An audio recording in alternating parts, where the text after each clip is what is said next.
जगदीश प्रसाद रावत, जो political justice party के राष्ट्रीय उपाध्यक्ष हैं एवं अखिल भारतीय बहुजन सशक्तिकरण संघ के राष्ट्रीय उपाध्यक्ष हैं, डॉक्टर जगदीश प्रसाद रावत जी प्रयागराज के कीटगंज थाना क्षेत्र के एक 10 वर्षीय बालक के साथ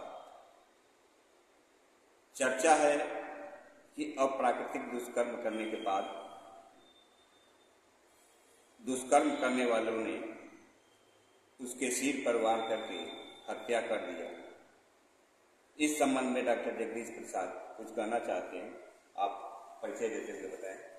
मैं डॉक्टर जगदीश प्रसाद रावत, राष्ट्रीय उपाध्यक्ष पॉलिटिकल जस्टिस पार्टी एवं बहुजन सशक्तिकरण संघ के राष्ट्रीय उपाध्यक्ष। मैं जब इस घटना के बारे में ज्ञात हुआ तो हृदय द्रवित हो गया, क्योंकि यह जो इलाहाबाद या प्रयागराज की घटना है और जिस मासूम 10 वर्षीय बच्चे का निर्मम रूप से हत्या की गई है, वह झकझोर देने वाली है। उस लड़के को 17 तारीख को, जिसका नाम अंश है, जो 4th क्लास का छात्र रहा है, उसको बहला फुसला करके कुछ लोग अपने साथ ले गए और जैसा बताया जाता है उसको ले जा करके उसके साथ अप्राकृतिक दुष्कर्म किया गया। तत्पश्चात अपने बचाव के पक्ष में होते हुए उसकी निर्मम हत्या कर दी है।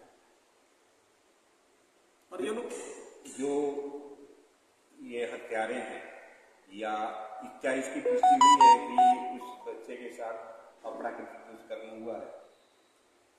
अब परिजनों का यह मानना है, परिजनों का कहना है। अब तो पोस्टमार्टम आने के बाद, यम होने के बाद पता चलेगा कि उसके साथ किस तरह का बर्ताव किया गया। घटना किस तारीख की है? घटना 17 तारीख की है। 17 को तो लड़का गायब हुआ है। 17 तारीख को लगभग 8 बजे से घर से निकला है, 8 बजे रात को। और सीसीटीवी कैमरे में जो व्यक्ति दिखाई दिया है, कितने लोग थे? अब तो हमें जानकारी पूरी नहीं है। हमें लगता है कि कोई एक आदमी अपने स्कूटी में बैठा के ले गया, लेकिन इसके पीछे परिजनों का कहना है कि 3 व्यक्तियों का हाथ है।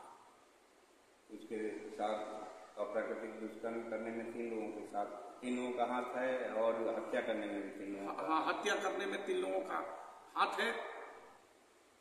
दुष्कर्म जैसे ये 17 घटना मतलब 100 का बरामद हुआ था 19 तारीख को, 19 को 2 दिन बाद 100 बरामद हुआ। तो 19 आज तारीख 22 है, अभी तक तो पीएम रिपोर्ट आ जानी चाहिए। क्या पुलिस का कहना है इसमें? क्या आप मांग करना चाहते हैं? मैं तो मांग ये करना चाहता हूं कि जो परिजनों का एक आरोप है और सीधा आरोप लगा रहे हैं कि पुलिस इस साजिश में शामिल जो रेस्टोरेंट का मालिक है। रेस्टोरेंट में घटना हुआ क्या? नहीं, अच्छा, आरोपी है रेस्टोरेंट। आरोपी है शंकर लाल साहू, जिसके यहाँ एक आरोपी जो अब जेल के शिकंजों में है, उसके यहाँ काम करता है।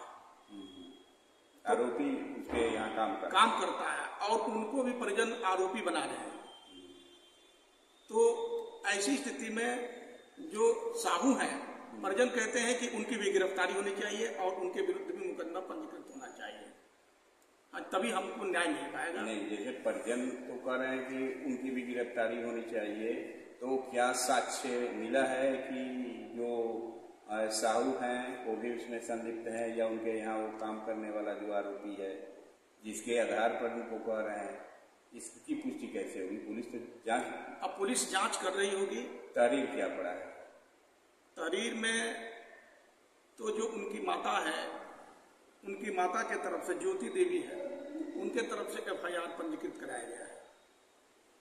FIR पंजीकृत कराया गया है, तो आरोपी तो किसी को बनाया नहीं गया होगा। नहीं, 100 में पुलिस अपनी कार्रवाई कर रही होगी। हाँ जी। अगर न्याय नहीं मिलता है तो आप क्या करेंगे? न्याय नहीं मिलता है तो हम उस बच्चे को न्याय दिलाने के लिए, परिजनों को न्याय दिलाने के लिए हम कड़ा संघर्ष करेंगे, जो संवैधानिक होगा, लोकतांत्रिक ढंग से करेंगे। और पूरे देश में उन्हें न्याय दिलाने के लिए हम सड़क पर उतरेंगे, हमारी पार्टी उतरेगी। सबसे पहले तो हम इस जघन्य अपराध का, इस घटना का हम घोर निंदा करते हैं, भर्त्सना करते हैं। ये थे और मैं ये कहना चाहता हूं कि बंगाल से, आसाम से, बिहार से, उत्तर प्रदेश से, दिल्ली से, हरियाणा से, तमाम जगहों से हमारी पार्टी के जो पदाधिकारी हैं, यदि उन्हें न्याय नहीं मिलता है तो पार्टी निर्देश करेगी कि इस संबंध में, इस प्रकरण के संबंध में उन्हें न्याय दिलाने के लिए प्रत्येक जिला मुख्यालय पर जिलाधिकारी को इस संबंध में ज्ञापन देंगे और मांग करेंगे कि यथाशीघ्र उन दोषियों को कड़ी से कड़ी सजा मिले और बच्चों को न्याय मिले। हाँ डॉक्टर साहब, ये बताएं आप, जिस लड़के के साथ ये जघन्य घटना हुई है उसकी निर्मम हत्या कर दी गई है ईंट पत्थर से कूच करके, जो 10 साल का कक्षा 4 का छात्र जिसको आप बता रहे हैं, तो इसके लिए आपकी जो पार्टी है वह धरना प्रदर्शन करेगी, न्याय की मांग करेगी।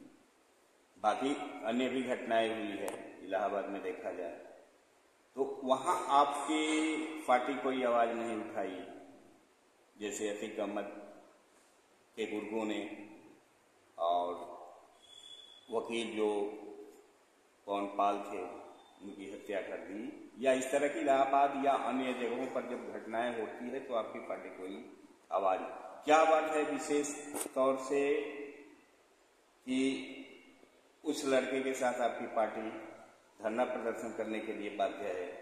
वह किस वर्ग से वो लड़का बिलोंग करता है? वो लड़का अनुसूचित जाति में एक हेला समाज आता है जो दलित वर्ग में आता है, और वह लड़का दलित वर्ग से था। मामला यह नहीं है कि वह दलित है इसलिए उसको न्याय देने के लिए हम आगे आए। हत्यारा किसी जाति का हो सकता है, किसी धर्म का हो सकता है, अपराधी किसी जाति और धर्म का हो सकता है, और पीड़ित पक्ष भी किसी धर्म और जाति का हो सकता है। पीड़ित पक्ष का पक्ष लेना, न्याय दिलाना, उसके दुख में 2 कदम चलना, यह हर व्यक्ति का कर्तव्य है, चाहे वो सामाजिक संगठन हो, राजनीतिक संगठन हो या कोई सामाजिक कार्यकर्ता हो।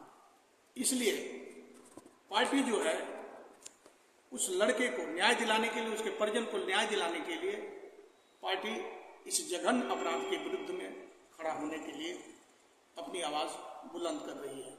जहां तक राजू पाल की हत्या की बात है, उस समय पार्टी का निर्माण नहीं हुआ। पॉलिटिकल जस्टिस पार्टी का जो निर्माण हुआ वो 2020 में हुआ। राजू पाल की घटना बहुत पहले की है। हम राजू पाल की बात नहीं कर रहे हैं। जो राजू पाल हत्या मामले में वकील जो गवाह थे वो भी पाल थे, जिनको अतीक के गुर्गों ने गोलियों से भून दिया, जिसके बाद उनके ऊपर कार्रवाई हुई, बुलडोजर चला। तो उस समय आपकी पार्टी निर्माण में थी, क्योंकि वो पाल बिरादरी से थे। ये केवल उनकी बात नहीं, अन्य लोगों के साथ भी अगर इस तरह की कुकर्म घटनाएं घटती है, चाहे उत्तर प्रदेश में कहीं भी हो, तो आपकी पार्टी वहां आवाज क्यों नहीं उठाती? केवल दलित वर्ग के लोगों के साथ किसी प्रकार की घटना होती है तो वहीं आवाज क्यों उठाती है? ये कहने का मेरा। ऐसी बात नहीं है। जो भी संज्ञान में आता है, पूरी जानकारी मिलती है तो पार्टी उसके लिए आवाज उठाती है।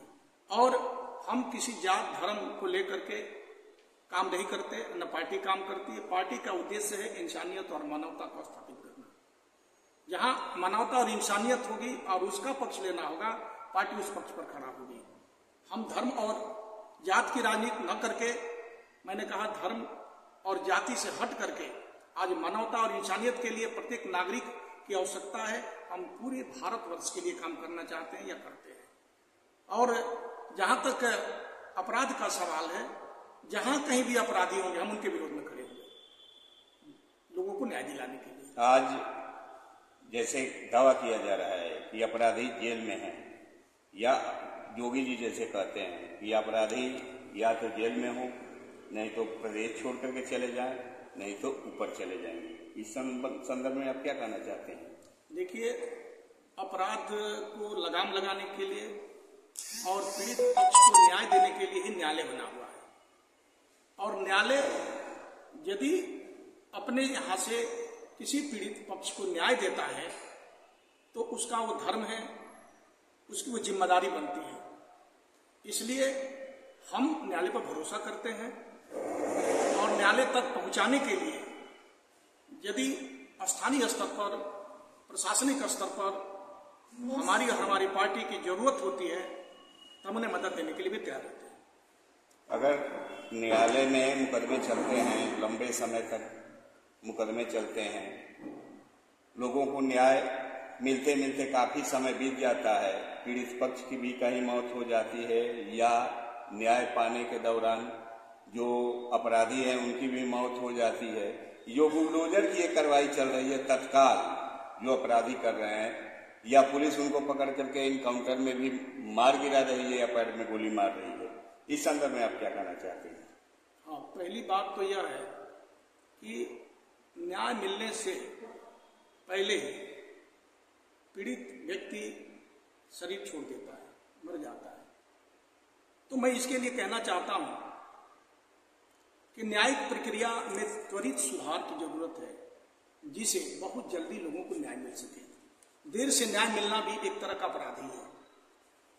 इसलिए न्यायालय को तटस्थ होकर के गंभीरता पूर्वक सरकार, केंद्रीय सरकार और उच्च न्यायालय, सर्वोच्च न्यायालय को इस पर गंभीर रूप से विचार करते हुए लोगों को तत्कालिक रूप से बहुत शीघ्र ही। मैं उस पर नहीं जाना चाहता हूँ, ये जो बुलडोजर की तत्काल कार्रवाई हो रही है और जैसे कि कुछ पीड़ित पक्ष को तत्काल शांति मिल जा रही है, जो अवैध रूप से अकूत संपत्ति कमाए, इस संदर्भ में आप क्या कहना चाहते हैं? हाँ, यदि वो अकूत संपत्ति किया है या अतिक्रमण किया है किसी जमीन का, तो ऐसी स्थिति में वो भी एक अपराध बनता है। न्याय से न्याय मिलते तो काफी समय लगता है। जरूर है कि न्यायिक जो व्यवस्थाएं बनी है, संविधान बना है, उसका पालन होना चाहिए, लेकिन संविधान का नियम का हवाला देते कानून बहुत से ऐसे, जैसे मुख्तार अंसारी का ही मामला था, न्यायालय से लोगों को नहीं मिल पा रहा था, न्याय नहीं मिल पा रहा था, सजा नहीं हो रहे थे, लेकिन बीजेपी की जब सरकार आई तो सारे मुकदमे खुल गए, कई में सजा हो गए। लेकिन पहले की भी सरकारें थी लेकिन सजा नहीं हो पा रही थी। इस पर क्या कहना चाहते हैं? जो भी कार्रवाई होनी चाहिए, मेरा एक ही शब्द है कि न्यायिक प्रक्रिया के तहत होनी चाहिए। बुलडोजर कार्रवाई को क्या मानते हैं? बुलडोजर कार्रवाई यदि वो न्यायिक प्रक्रिया के तहत सही है तो वह सही मानते हैं, और यदि मनमाना ढंग से किया गया होगा तो हम उसका विरोध करते हैं। नहीं, जो अपराधी अगर किसी प्रकार की कार्रवाई करते हैं, अपराध करते हैं, तत्कालिक बुलडोजर की अगर अवैध रूप से कमाए हैं, अवैध जमीन कब्जा किए हैं, उस पर बुलडोजर की कार्रवाई होती है तो गलत है या सही है? एक शब्द में हाँ या ना में बताएं। तो एक बात मैं ये कहना चाहता हूँ कि सरकार भी उसकी जांच कराती है, ईडी से जांच कराए, सीबीआई से जांच कराए, कहीं न कहीं जांच प्रक्रिया पूरी होने के बाद या उससे कहीं न कहीं जानकारी प्राप्त होने के बाद ही बुलडोजर चलाना पड़ता है या चलाया जा सकता है। ये तो प्रशासन ही चलवाता है। हाँ, प्रशासन चलाता है, परिजनों को न्याय मिले। ये थे हमारे साथ डॉक्टर जगदीश प्रसाद रावत और पॉलिटिकल जस्टिस पार्टी के राष्ट्रीय उपाध्यक्ष हैं, जो अगर बालक के साथ जो लोग दुष्कर्म किए हैं उनकी अगर हत्या हुई है, ये काम है पुलिस की जांच का। जांच विषय में पुलिस अगर किसी जो इस घटना में संलिप्त है अगर उसको बचाने की कोशिश करती है तो आप धरना प्रदर्शन करेंगे। मैं हूं वीरेंद्र सिंह, तपोभूमि news channel, Ballia.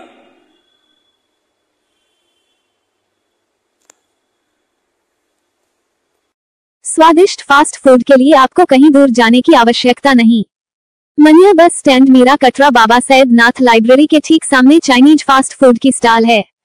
Chinese fast food junction पर आपका हार्दिक स्वागत है। कृपया चैनल को लाइक करें, सब्सक्राइब करें एवं घंटी के बटन को दबाकर ऑल पर क्लिक करें ताकि आपको आने वाले वीडियो का नोटिफिकेशन सबसे पहले मिल सके।